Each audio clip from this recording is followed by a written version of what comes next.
Yeah. Oh, can you fill me in? Let's talk about it. That's how we work out the editing. That's made my life so much easier. So how are you both doing? You okay? Doing well, man. Doing Thanks. well, dog. Listen, it's good to be here with you, Phil. This is a cool thing that you got going on. Yeah, I appreciate that. And yeah, man, always happy to support. Yeah. Yeah, it's good to be here. I'm enjoying it. It's a lockdown that's brought this on. Mhm. You've got to think of different ways to be creative. Mhm. My life for the last 5 years has been about delivering messages. Yeah. You know, whatever way that is, whether we're talking, whether it's poetry, whether it's theatre. So when we came into lockdown, it just sort of made sense to look at how we can do that digitally. So how has it affected your sort of creativity or the work that you do? You go. Okay, so how's it affected it? I mean, the first couple of weeks of it, I wasn't in a mood to write anything. I mean, it does actually feel like for a dream ago now, like especially when, like the what's it called? Not the hospitals, the supermarkets with no food in them, and they're just the rumors that were flying around and this and that. So that was super surreal.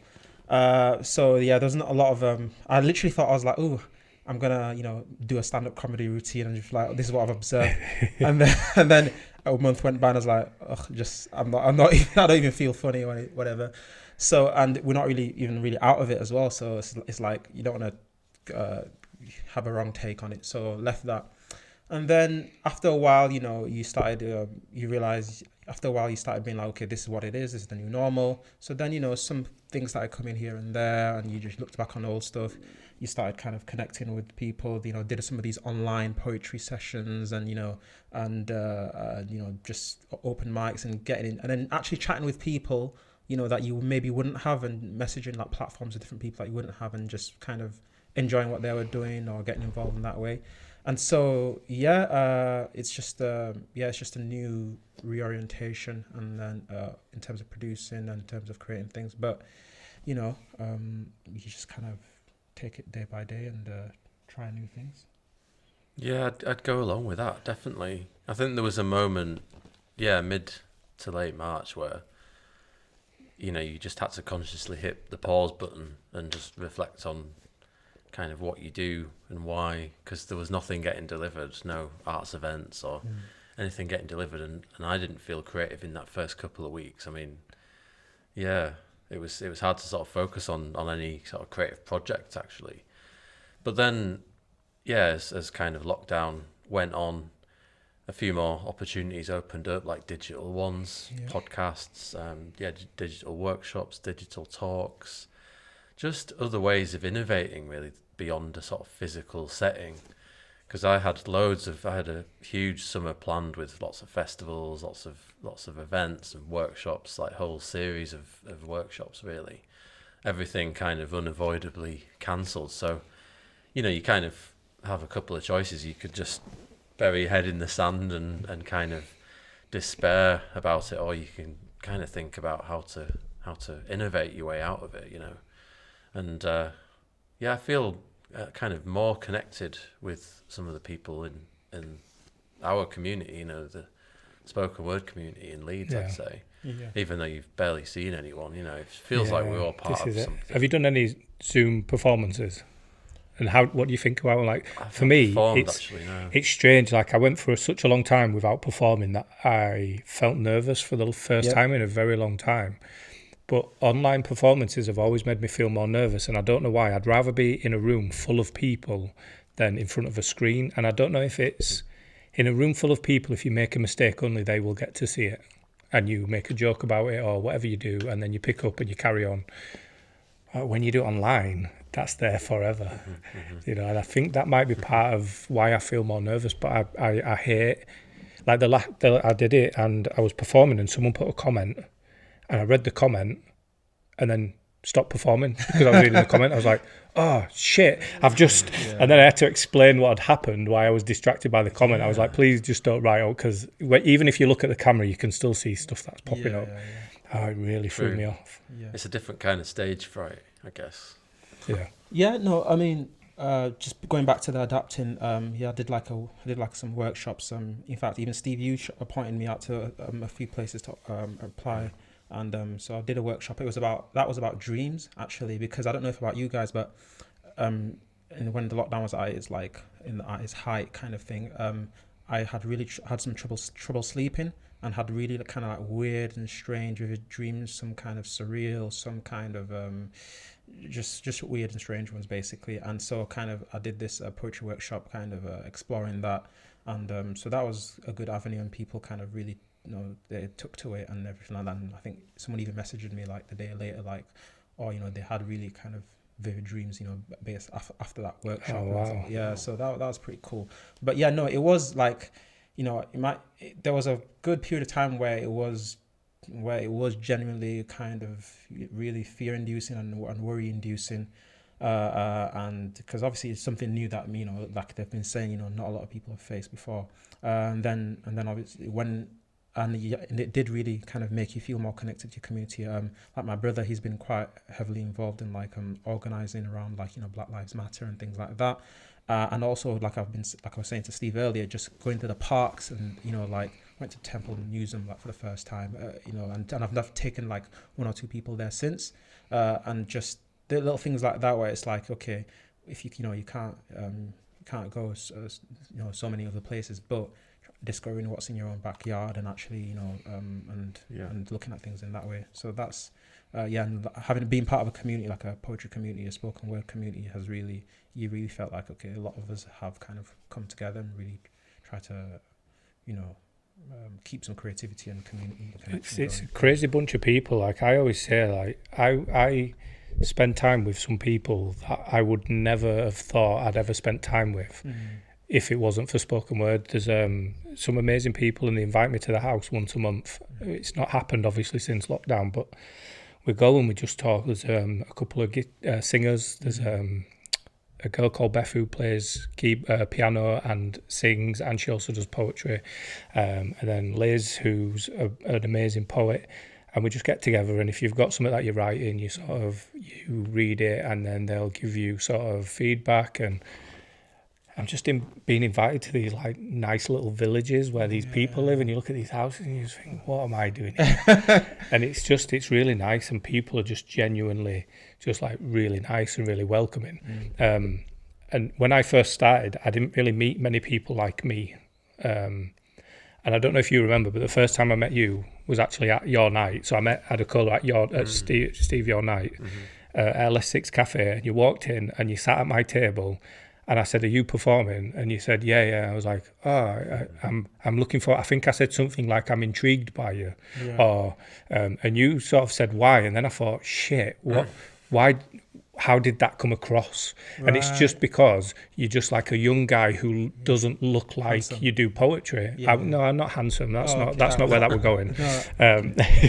Looks like I look like I got something about me. Do you know what I mean? You do. I don't look like. So my friends wouldn't say that I was a poet. To look at me, you wouldn't say I was a poet. And when I saw you, I had the same sort of prejudgment of you as what people have as me. And that's what intrigued me, to see how you perform and how you hold yourself. And Saga. Yeah, this is it. And that's what I meant by that. Yeah. And then for maybe 3 weeks after that, I was just thinking, shit, what did he think I meant by... Oh, bless you. No. And I was stressed over it for a while. No. Really? You know what? You've got a good memory, Phil, because I'll tell you You something. forgot about that, and now I've just brought it up again. Yeah. This whole thing was about clearing the air. Is this an intervention? No, you know me, the thing is, I give people the benefit of the doubt. That's what I try to do. I really try to do, because at the end of the day, like, that's what I want for myself. You know what I mean? I want, we all have, at the end of the day, we, all this stuff about, unconscious biases, we all have it, but it's about just working on it and trying to, and all that kind of thing. So, if I like, and that's why I asked, because I'm intrigued, because I was, even while I'm asking, I don't want to like prejudge you as well, in terms of like, you might have turned around and said anything, but I really feel like that social anxiety, it's a real thing, in terms of like, I'll tell you something. Like I had a job interview on Zoom, and I realized, actually, wait, I was just as nervous as if it was. Do you know what I mean? Yes, obviously, it's in my own house. Like, I only, I think I put a shirt on for it.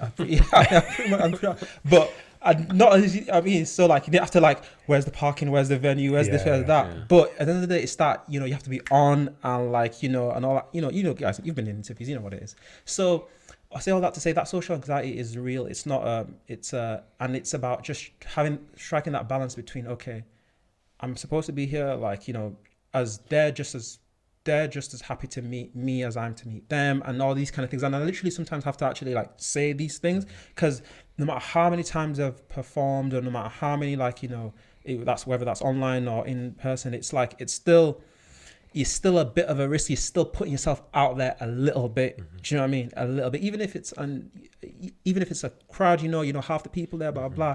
Every time you're meeting new people, or you're presenting new work, or you're just in a new environment, that, because we can't look in each other's minds and so to know exactly what each other means. Do you know what I mean? So there's always a chance of a misunderstanding or miscommunication. That happens between me and my brother. We've bloody it was similar as you can physically be. Do you know what I mean? So it's just about finding that balance between keeping that open mind and putting yourself out there, and having that, like, being optimistic and positive about giving people a chance, because that's what you want ultimately. So yeah, so no, I never and then to shout you out on our first night, or our first say it with your chest, I think this was 2018, 2018, 2016. Yeah, exactly. Yeah, it was 2018. It was snowing. Yeah. It was snowing like mad, night. And you had arrived there before me and Ty. Swept all them steps. And you swept the stairs, Yeah, and I was like, wow, what a top guy. And so that's one of the lasting, like, one of the most things I remember. Night. It was It was a really, really good night. Yeah. Do you know what? I don't. So obviously you run a night, say it with your chest. You don't. No, I don't do spoken word night anymore. But you did, and it was a really good night. And I think that was a first for many people. And the thing I loved about the LS6 Cafe is you had a lot of people there that weren't poets. Like a lot of the poetry nights, you have performers that go and they watch and perform, and it's heavily sort of outweighed performers than there is. Yeah. But you had a lot of LS6 that weren't.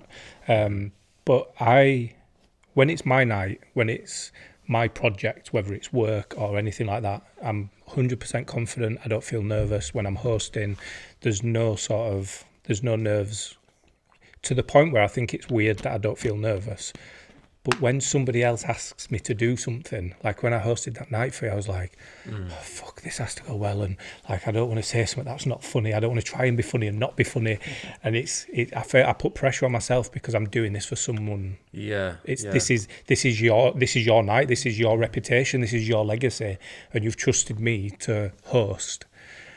And that's why I was just like, I need to keep my head busy. So I was like sweeping the steps, and then I was setting all the chairs up and the mics. We had problems with the mics before it started, and I just needed to do all that, because if I didn't, I'd have just been putting so much sort of pressure and anxiety into myself about it going well. So what's the crack with that? Are you going to be doing more? Okay, I'll tell you. Okay, well, that's a good invitation to do some plugs. So right now, me personally, Abdullah Adekola, Leeds legend. That's what some people say.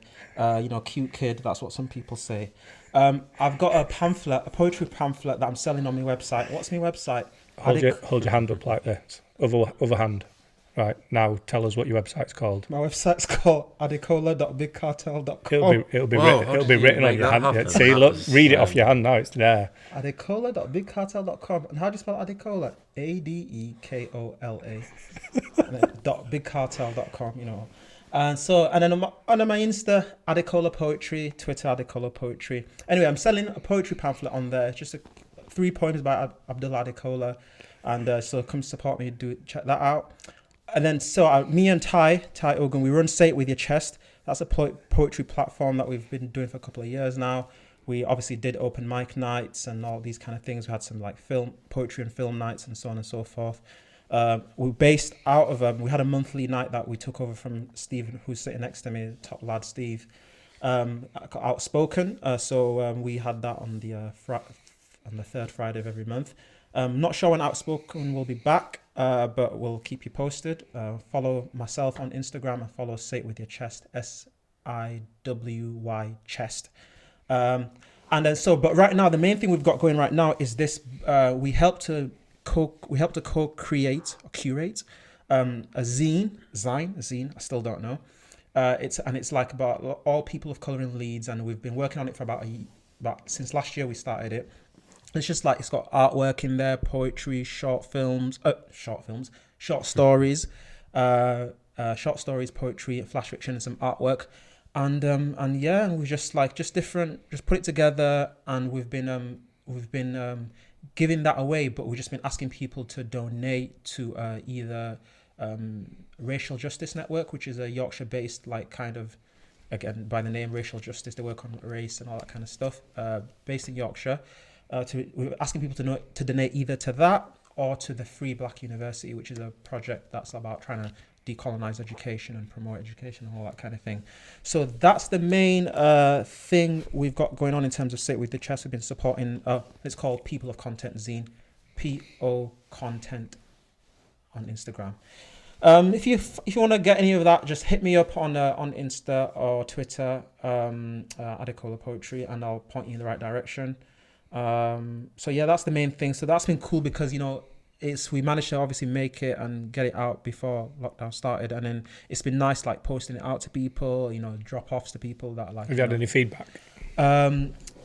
Generally good feedback. A comment about we missed one or two things editing wise here and there, which is still a bit but generally just I'm happy with it. It's got decent, it came out with Footprints, the publishers in Chapeltown. Is it Footprints Cooperative? Yeah, Footprints.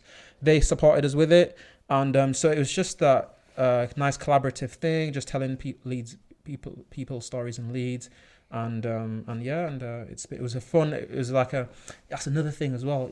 When it was, because in March in the Tetleys we kind of launched it in terms of getting it out to the public before lockdown. It's just nice to have an excuse to meet people and to get together to talk about art, to maybe have some food in each, like you were saying earlier, have some food in each other's houses, and to just kind of plan it out, and it kind of it was just nice something to do, and then to have something to show for it as well. That's always good. So that's been the main thing, really. I was literally saying to Steve before we started this, the thing I miss most about before lockdown is food, about meeting somebody and sitting and having a conversation outside somewhere with food, and that's the thing I've missed the most. Yeah. There's probably loads of things that should be more important, but if someone says what food have you missed, for the soul, baby. Yeah, but it's that connection, it's that sort of conversation, it's that a lot of my work meetings between January and March were in a restaurant or a pub, and it was always over food. So that's the thing I'm craving the most. I've been out a couple of times since. So that's one thing I'm looking forward to. What are you on with? A few things as found fiction. So we've got a few projects on the go. Tell us about fan fiction. I mean, we obviously did bits. I did bits for you for fan fiction. When was that? Was that 2 years ago? That was a while back now. Yeah, I think it must be 2 years ago. So yeah, we're kind of a collective of writers, readers, and artists worldwide, and we do everything from writing workshops, which is the one you helped me with, to creative installations that we hire out at festivals and things, and street literature projects. So we're probably best known for printing people's short stories, putting them in little envelopes, writing "read me" on the envelope and leaving it around random public spaces. That's how we got started, found fiction, so people would find these things. Yeah. And that's gone global. We've done this in different languages. There's about 6,000 of these envelopes around the world now. And we've tried to sort of evolve from that, basically. So our whole mission is about trying to empower people around everyday places and helping people realise that stories aren't just in a library, art's not just in a gallery. This stuff's all around us, inspiration's everywhere. Because as a writer, all of us can really help you out to be inspired, around your physical environment, definitely. So that definitely helped me out. So we're doing a few projects to that effect. So one of them is called Street Stories. So it's in Quarry Hill, and we're basically working with Leeds-based writers to produce kind of text installations that are just going to go up in public spaces around abandoned buildings. Some of them are going up in really pristine places like What will that look like? Quarry Is it a digital thing with writing, or is it spray paint? Is it? There's going to be a lot of different formats, actually. Oh, wow. We're going to have everything from like chalk murals to digital screens to like sort of vinyl stickers that look quite slick against glass. Have you seen clean graffiti? No. So if you imagine a stencil that you'd spray paint into, Yeah. so if you take that stencil and lay it on the floor and then jet wash, Yeah. you get Nice. you clean the letters into the muck on the floor, so it's not illegal. And we was looking at doing sort of inspirational quotes in the parks, so that people who are running or what have you, and it's literally all you're doing is cleaning the floor, but in a stencil form, so that it leaves. A lot of like Starbucks do it outside their shops on the floor. I mean, it's hard because you have to do like obviously a big stencil for the words that you're doing. But yeah, like I say, you just jet wash into it. If you've got somebody who's able, but I think it would be quite difficult. But yeah, that's a really sort of, because you could do stuff like that in Leeds City Centre. Yeah. I don't know can you get into trouble because you're just cleaning the floor? I don't know. I'd guess the content of what you're doing would. I think no. Actually, if I'd known about that like earlier, that could have played a role in this. But obviously, it's all within a budget, and you've had to cost everything up and stuff. But that's been taking up a lot of my time because I'm kind of writing and project managing that, and to deliver it on time and on budget. There's a similar thing in London that we're doing, which it's called It's Proper Art. So we did it in Leeds actually last year, where we wrote. We're going to say that's a very Yorkshire. It's proper art. It's proper art. So like like the art gallery descriptions that you get next to pictures and stuff. We wrote those for real places in Leeds last year. So just implying again that art's everywhere, and we're all part of it to some extent. So doing that in London now, which is cool. And again, it's a similar thing. So working with writers, getting stuff printed and displayed and stuff. So yeah, keeping busy, and yeah, it's amazing that you. So we'll turn up at events, and I'll see you both, and we'll sort of have a little chat, and then we'll perform, and everyone leaves. We don't realise how much stuff people do outside of that. You know, anytime I speak to someone, I'm like, "What have you been up to?" And they just fill me full of these lists, and I'm just like, wow. And it's amazing how sort of involved people are. I just want to explain to people as well, if you see Adekola doing this, it's because I said to him, keep the mic this far away from your mouth, and I think 3 times I've caught him like move the mic and then go. So just so he's not going crazy. He's just making sure. I'm a newbie, so yeah, bear with me, please. So that's why he keeps doing this. All right, so a couple of things I want to ask is if someone wasn't doing poetry and they wanted to get into it, what would you tell them? And also, one of the main things I want to focus on is about running a night. If there's somebody who wants to start a night, somebody who lives in an area where maybe they're into poetry night. I've got a friend called Shaz who lives in Barnsley, and there's not much going on there. How did you start running a night? Like what was the process? So you think, right, this is what I want to do. What happens there? Well, for me, it was kind of an inherited night. So you might remember Jenna, who used to run Outspoken at LS6. And it was already quite established as a monthly spoken word night, so it wasn't about setting that up from scratch. But yeah, I just kind of threw myself into it, really. Realised that you had to not be sort of creative all the time. You had to be quite organised and book people and make sure everyone was comfortable on the night, make sure everything works and everything. I think as long as you've got like enthusiasm and the passion for what you do, then you can run a night and people will be happy to let you do that. We were quite lucky at LS6 because they just like to fill their calendar with stuff every night. Obviously not right now. Yeah. So they were willing to support that and pay as well for people to come and perform, like if they were travelling from distance. But yeah, I don't know. I think just staying organised and staying passionate and stuff about it is what I suggest. And what about you? You didn't inherit your night, did you? Actually, we did. So this is the thing. Before we inherited, we took over from Steve. We had a bunch of one-off nights at different locations. Okay, so going back to your question, so regarding the writing, I'd say, I don't know if you can ask that again later, but maybe I'll answer it now. Regarding the writing, I'd say just start. I'd say just start. I'd say you have to kind of read a lot to be able to write. I think any writer will tell you that, any medium, whether that's film, anything. You have to kind of consume the thing. Not necessarily like you have to read lots of novels to be able to write a novel, but you have to read maybe journals, you have to read maybe poetry, you have to watch films. All that feeds into your mind and your subconscious and your creativity, then that hopefully will come out in some way. Okay, so you have to be taken in writing so that you can write. And then in terms of writing, you write. Don't write what you think people want to hear. Don't write, oh, well, all the top poets are.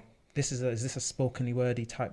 Don't necessarily go for that. Write what you feel that you want to write or you have to write. There's a story inside you, inside most people. This sounds a bit romantic, dramatic, cliche, but there's a story inside everyone, or many stories inside everyone, that's dying to come out. Okay, so try and find what that is and try and help it to come out.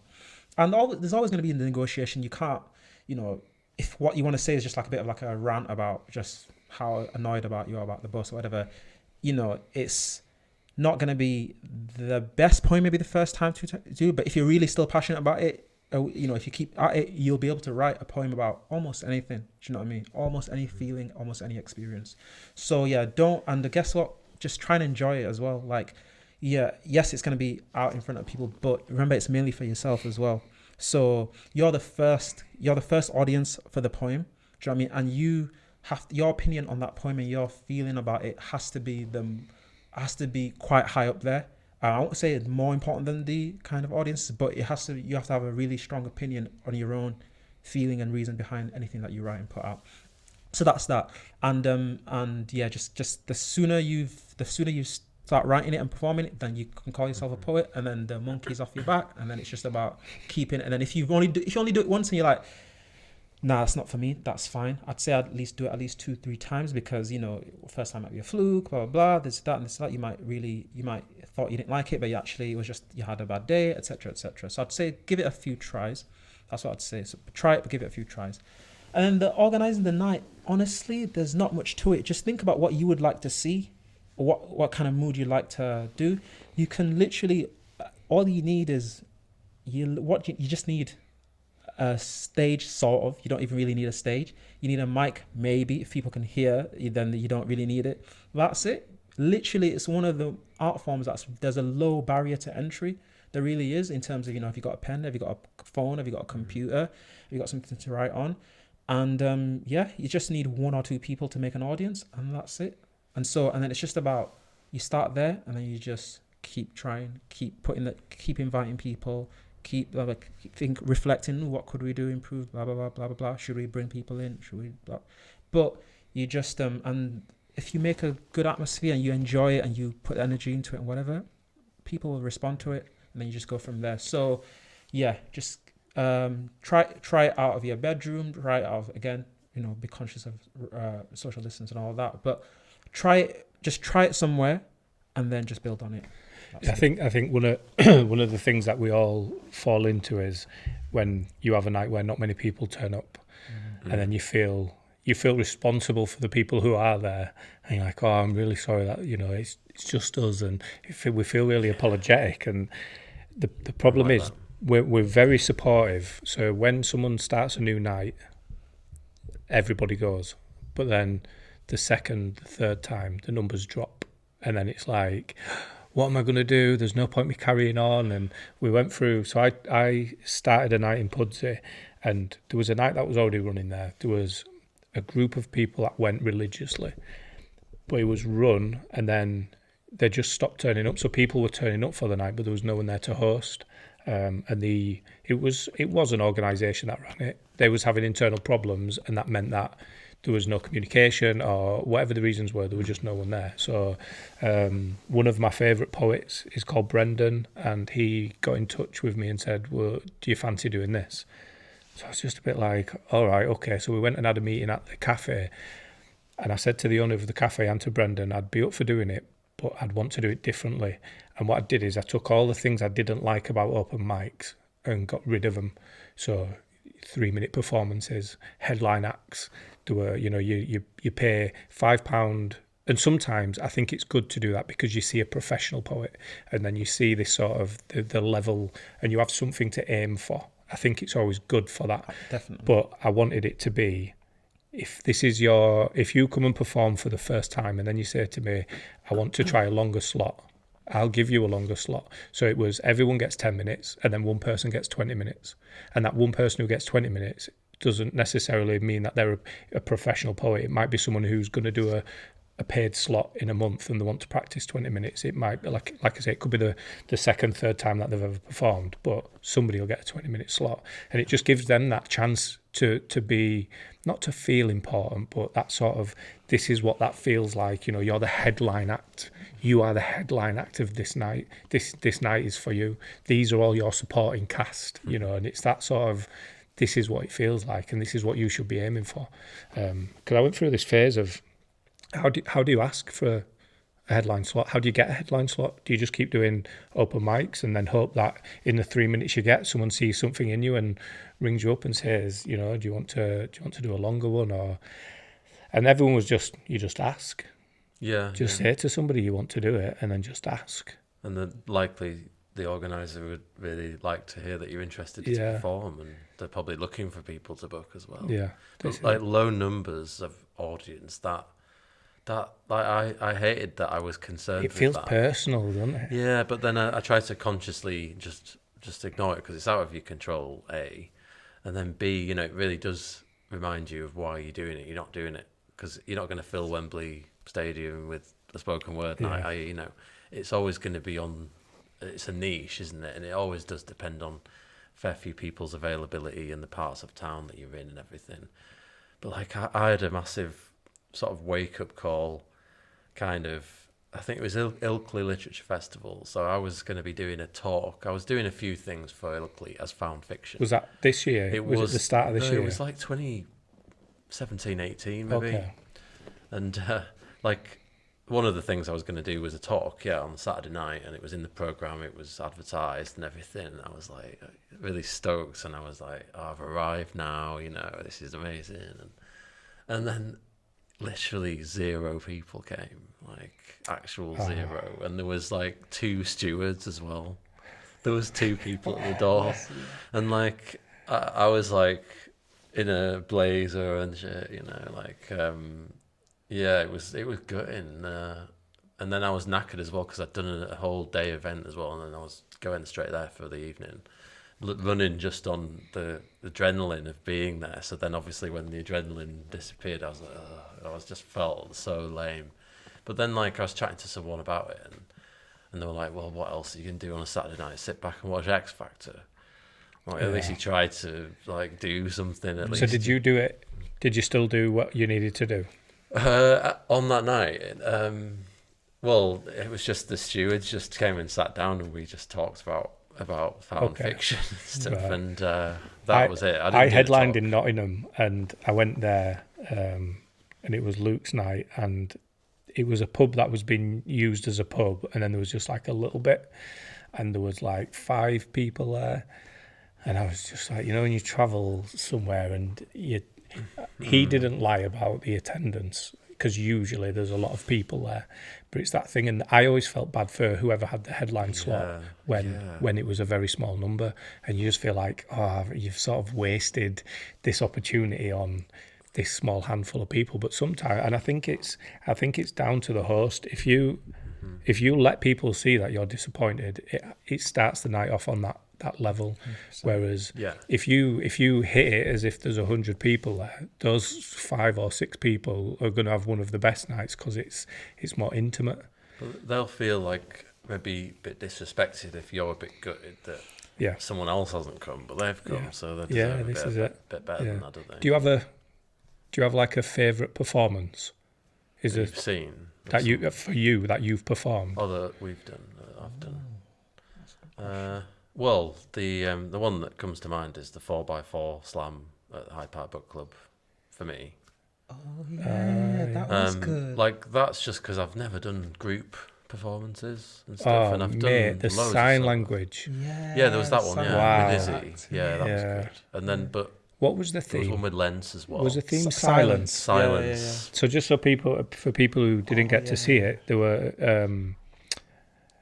a tournament, I guess, a Yeah. competition Slam. between 4 different groups of 4 people, Yeah. and there was a theme of silence, and then people had to do sort of individual poems and then group poems, and it was amazing. I mean, the best thing about that night was definitely the host, but other than him, It was buzzing, wasn't it? yeah. So Steve was part of The host was Phil, by the way. yeah, I was the host. Steve was part of a duo where was it Izzy? Yeah, it was. So Izzy Britton was performing, and Steve was doing the sign language for it. And it's one of those things where, like, sometimes you see performances and it's really good, but it's similar to stuff you've seen before. And this was the first time, like, I've been to concerts where, not concerts, but like poetry events, big scale, where they've had sign language, but that's a professional sign language person. And now I'm watching Steve, someone who I know, who's learnt to do sign language. I don't know if you did it before or after or whatever, but you'd learned the sign language for this particular poem and performed it. And I was like, I don't even know if what he's saying is right, but it looks I remember you said that afterwards, like, can anyone check whether that was correct, please? No, it was That stood out to me as an audience member. Like, just finally, like, I loved being like just getting into spoken word, and every night you'd go to was slightly more amazing than the last, and you'd just go and see new people. You'd be more amazed by the new people you'd see and stuff. I liked that journey, as an audience member as well. Yeah. And what about for you? Have you? No, yeah, that night was dope because it was really it was a coming out party in terms of Leeds poetry nights and Leeds spoken word artists. So it was really cool. It was really fun. So favorite performance of mine. I feel weird now because I've got like a top 2, top 3. I literally can't remember. Like, I'll be honest with you. Some of my no, I can't remember because every one of them is so different. But I'll tell you one thing: there's not a performance I've ever done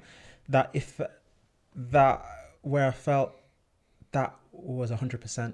Where not, or like there's some that I'm happy with that, but then if I hear it back, or if I even in the moment I'm like, oh, I missed a word there, or I could have acted more, or rushed or slowed down, or do you know what I mean?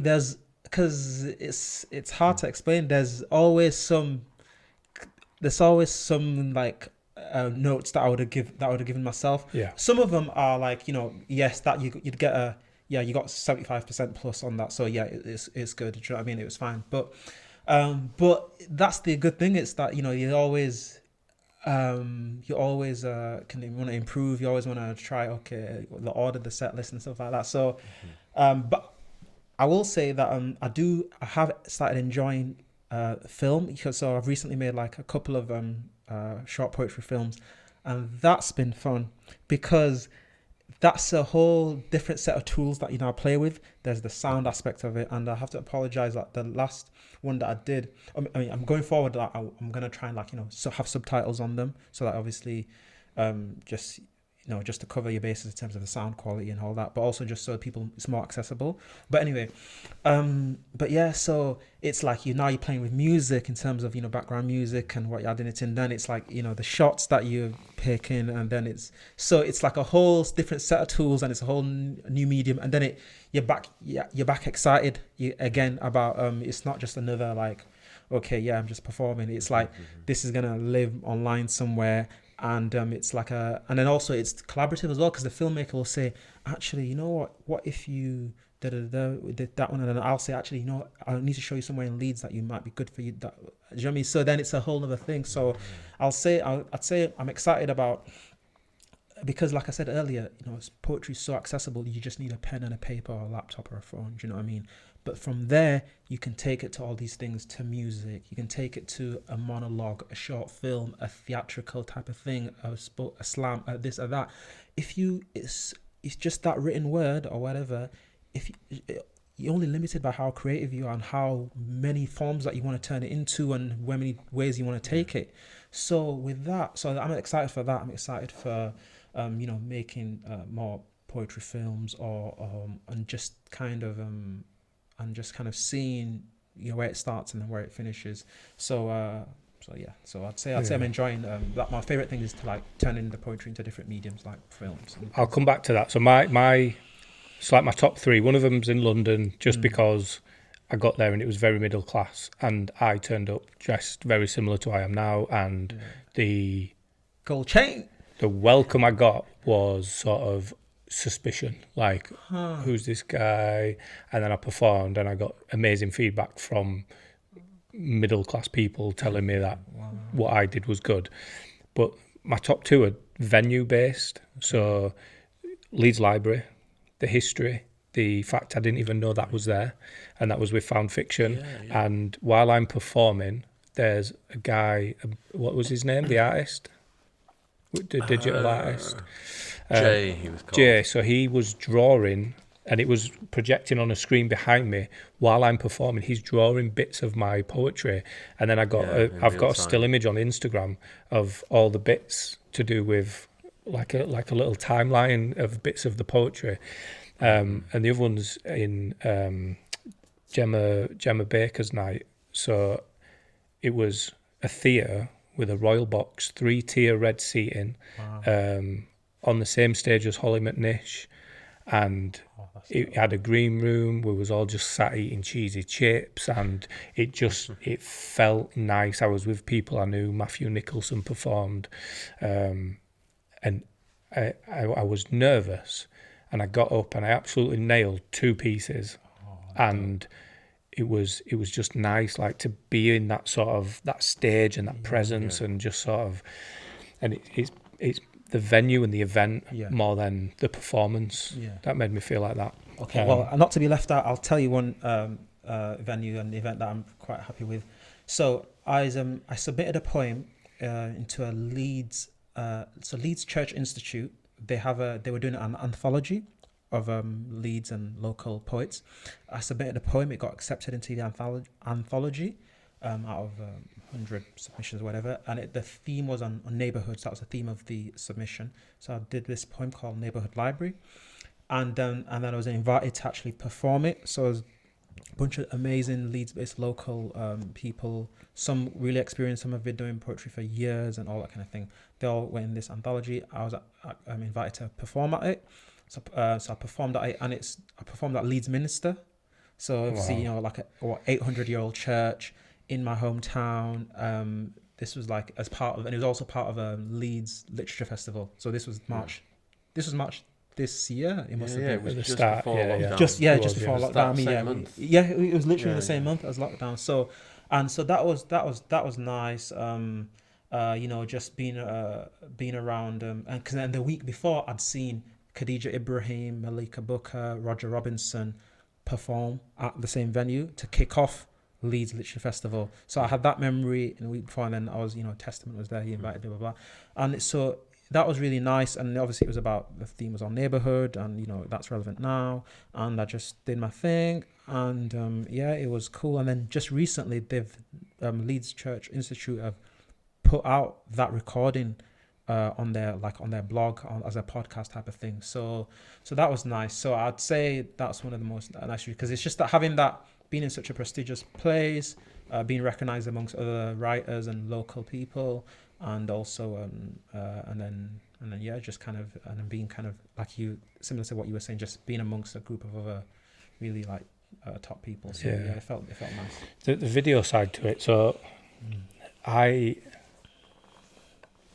worry when someone says, "Oh, you're on YouTube," because when I first started performing, I would want videos straight away. So I've got Phil here with me now. So me and Phil have been doing stuff together. Phil squared. Yeah, we've been doing stuff together for ages. Phil's a brilliant photographer, and he found a venue to do my Then and Now piece, and it was, I think we had to sneak through a fence, and there was like this metal shutter that had been graffitied, and it was just off Kirkstall Road near the canal. And the video looked brilliant, but because we didn't have a mic, it picked up, the camera picking up my voice was also picking up road noise. But the video looked brilliant, so we put it out. I did one in Beeston. Phil did some photography. We had a drone, and the drone doesn't record sound. So what I had to do was record the video and then play the video on my phone. And because we was outside in the video, I held another phone up in the air with the voice recorder on, and I'm watching this. And as my mouth's moving, I'm mirroring what that's saying with a phone this far away, picking up my voice. And at the start of it, it's like, I grew up in Beeston, I loved it as a kid. It was back when wheelie bins had no wheels and they had a removable lid. And I say it like that because that's what my mouth's doing. Right. Oh, and it was so rushed and put together. And part of me wishes that I would have waited. Like the knife crime piece, I didn't do a video for over a year, and I got it professionally done, and it's a really, really good video. The audio and everything on it's brilliant. But that Beeston poem is my highest viewed piece. It's had like 70. It had 28,000 views, but on 2 videos, and then the website that it was on got deleted. So the only video of it now has 17,000 views, and the other one that's high viewed is me in my bedroom, and it was for BBC radio Leeds, and it was a competition. So I've got my phone on a phone holder in front of me, and my bedroom wall, it's like brick wallpaper, and I plugged in a mic, and I put the mic sort of out of view but not too far down, and I performed this piece about Holbeck. And then when I got the video and sent it, the mic wasn't even plugged in. I'd set it all up and not plugged the mic in. So the video's a bit sketchy and the audio's not brilliant. And that one's had 13,000 views. And I just think, is it important? Is the video important when, like I've always said as a poet, what you say has to be the most important part. Like, I've seen some amazing videos, but I think you're taking attention away from what you're saying. The substance of it. Yeah. And it's sort of been confirmed in that, but is it just clever advertising, or is it the fact that it's a raw video and people appreciate that? Is something that's too polished going to make people think, oh, well, is... In a way, maybe. Yeah, but this is like what I said about how you're always like, you always have a feeling of, I left something on the table, you know what I mean? So we'll never know, basically, but in terms of, you wanna have left a performance or writing or anything you've put out there and tell all the people, like, you know what, I covered. I mean, if you're gonna get a microphone in and not accidentally not plug it in, that was just never meant to happen. Do you know what I mean? Like, it was not written that you were it was not meant to be that you were gonna kind of record that audio. But if you kind of, when you're planning it and you think, okay, I want the sound to be good, and so I'm gonna wait and this and that, and then and it's finding that balance between, if you kind of wait for things to be perfect, you'll never get anything done. Yeah. Do you know what I mean? But then also, if you also put time and effort into things and wait, then it's also likely to be better. So it's just. I'm learning that. It's just like it's not about how quickly. Because for me, at first, it was like, I want people to see this.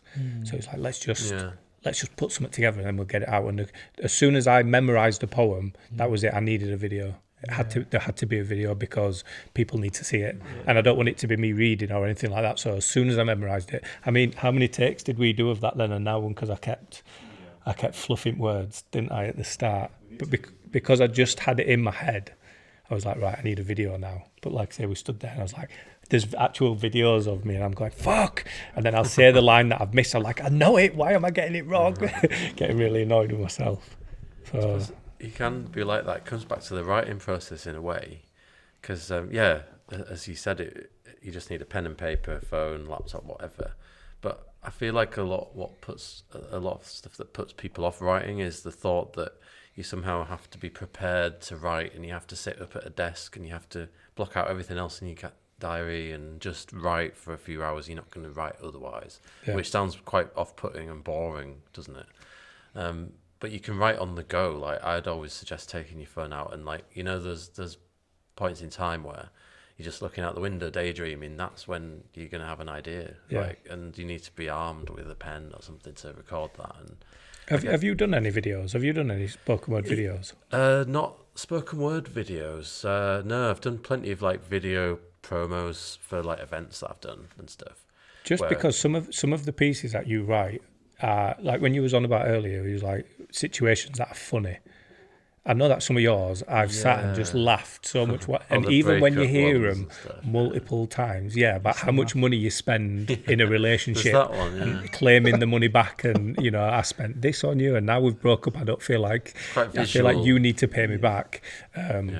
But the way my head works is, while you're saying that, I'm imagining you sat in a cafe and the food come in, and then she's on that date, not knowing, but you're talking to the camera, saying your poem. That's good. Do you know what I mean? That's what was going on in my head the first time I heard it. So Well, you're as living well. those situations, but the other person in that situation is living it at that time, but you're sort of revisiting it, saying, you know, I'm going to pay for this meal and I'm never going to get that money back.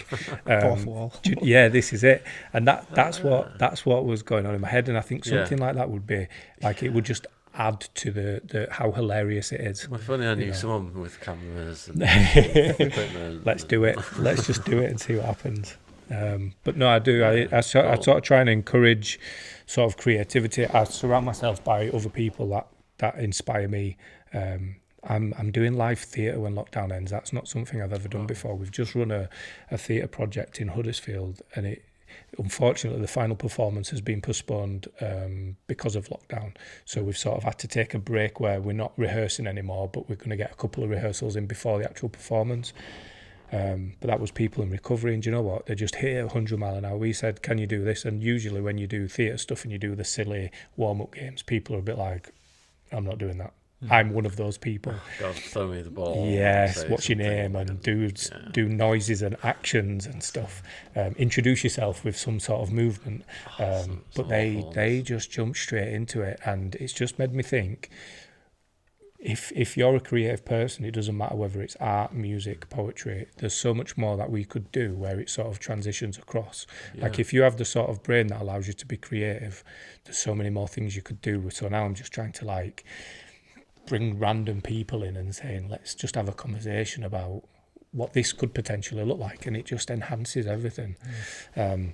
So I want to thank you both for coming and talking to me, and I don't know if any of you got Adekola's Instagram name earlier from the 15 times, but if you want to... Oh, only 15? I thought it was 14. Anyway, Adekola Poetry on Instagram. There'll be stuff coming, hopefully good. And chat to me.